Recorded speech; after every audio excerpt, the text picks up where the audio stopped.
پانسی سے قبل اس سے اس کی آخری خواہش پوچھی گئی تو اس نے ایک عجیب و غریب خواہش کا اظہار کر کے سب کو چونکا دیا۔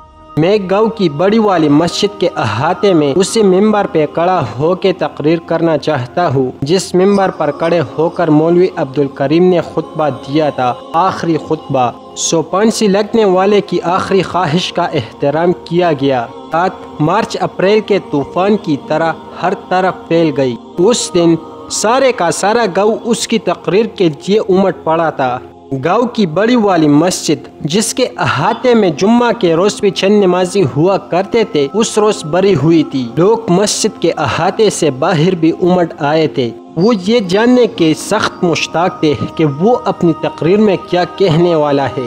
اس کو پولیس کی نگرانی میں لایا گیا۔ اس نے وضو کیا اور اس ممبر کے سامنے کھڑا ہو گیا جس پر کھڑے ہو کر مولوی عبدالکریم گاؤں کے نمازیوں کو خطبہ دیا کرتا تھا۔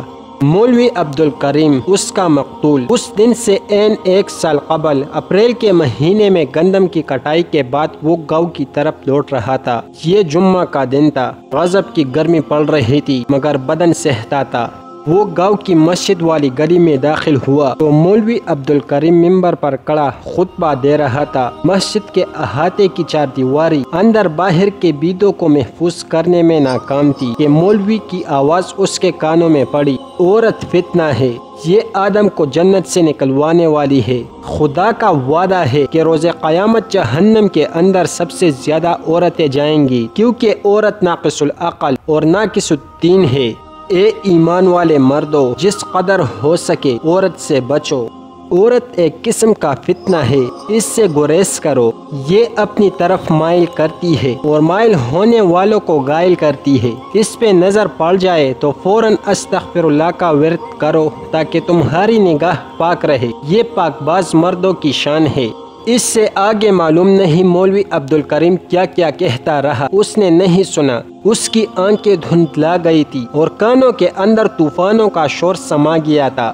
نہ جانے کیسے اس کا دایاں ہاتھ نیچے کی طرف جھکا۔ کچی پکی اینٹوں کی دیوار کے ساتھ نالی کے پاس اینٹ روڑوں کا ڈیرا پڑا تھا۔ اس نے ایک اینٹ کا روڑا اٹھایا اور گھما کر پورے زور کے ساتھ مولوی عبدالکریم کے منہ پر دے مارا۔ اینٹ کا روڑا شاید مولوی عبدالکریم کی کنپٹی پر لگا تھا۔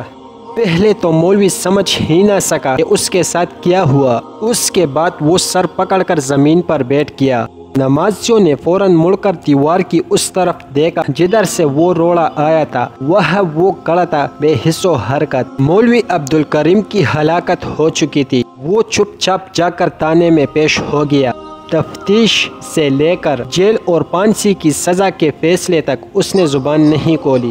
زبان کھولی تو اس دن جس دن اس سے اس کی آخری خواہش پوچھی گئی۔ آخری خواہش وہ بھی کیسی عجیب و غریب۔ وہ ممبر پہ کھڑا تھا۔ لوگ بے تابی سے چپ سادے ہوئے تھے اور وہ اضطراب سے چپ تھا۔ لوگ جاننا چاہتے تھے کہ اس نے اتنے شریف النفس مولوی کو مارا کیوں۔ ہر طرف سناٹا تھا۔ آج بھی اس دن کی طرح گرمی تھی۔ لوگ اپنے اپنے پسینے کے اندر در بدر دم سادے بیٹھے تھے کہ اچانک اس کی آواز ابھری۔ حاصل پور کی گندم پکی کڑی ہے اور تم سارے اس کو چھوڑ کر یہاں بیٹھے ہو۔ ان دور دور تک پہلے کھیتوں کے درمیان کہیں میرا بھی کھیت ہے اور ان کھیتوں کے پار ایک قبرستان ہے جس میں میرا فضل حسین دفن ہے۔ اس کی دادی اور چاچے بھی دفن ہے اور اب باپ بھی دفن ہو جائے گا۔ ان کھیتوں کے اندر ہمارے پسینے دفن ہے، ہمارے خون، ہماری ہڈیاں دفن ہے، ہماری محبتیں، ہماری محبتوں کے سجیلے موسم بھی انہی کھیتوں کے اندر دفن ہو گئے۔ اس سنہری چپک کی خاطر ہم نے وہ موسم بھی گنوا دیے جو اپنی کوک میں ملن اور ملاپ کی سوغاتیں اور پیغام لے کر آئے تھے۔ اس پر بھی خدا نظریں گاڑے بیٹھا رہتا۔ خدا جو مسجد میں رہتا ہے، مسجد خدا کا گھر جو ہے۔ خدا اپنے نمائندوں کی زبان سے باتیں کرتا، عورت اور محبوبہ سے نفرت کرنا سکھاتا۔ خدا محبت کے خلاف کیوں ہوتا ہے؟ وہ چیخ پڑا۔ اس کی آواز پھٹ رہی تھی۔ ایک نوجوان دوڑ کے اس کے لیے پانی لے آیا۔ پانی کو اس نے غٹاغٹ پی لیا۔ کچھ دیر تک ہانپنے کے انداز میں لمبے لمبے سانس لیتا رہا، پھر بول پڑا۔ اس نے ہمارے سارے حسین موسم غارت کر دیے۔ سردیوں کی طویل راتیں، گیدڑوں کی ہونکار، گنے کا رس اور گرم بستر کی حرارت ہمیں دعوت دیتی تھی، مگر ہم نے یہ ساری دعوتیں ٹھکرا دی۔ ہم کھیتوں کی منڈے ٹیک کرتے رہے، ہم نکے سے لے کر کھیت تک نہری پانی کی کالچیوں اور کاریزوں کے پیرے لگاتے رہے تاکہ وہ سارا پانی سیدھا ان کھیتوں تک جائے جنہوں نے ہمیں زندگی دینی تھی اور جو ہماری جنت کی ضمانت تھے، اور جن کے غلے کا ایک حصہ ہم نے مسجد کو دان کر کے خدا کو راضی کرنا تھا۔ خدا مگر اس پر بھی خوش نہ تھا۔ خدا کس بات پر خوش تھا ہم کبھی نہ جان سکے۔ ہم درانتیاں پکڑے کھیت کاٹ رہے ہوتے تو یہ ہمیں دنیا داری کی غلاظت میں جکڑے ہوئے لوگ کہتا تھا اور پکارتا، نماز کی طرف آؤ، فلاح کی طرف آؤ۔ ہم درانتیاں رکھتے اور چل پڑتے۔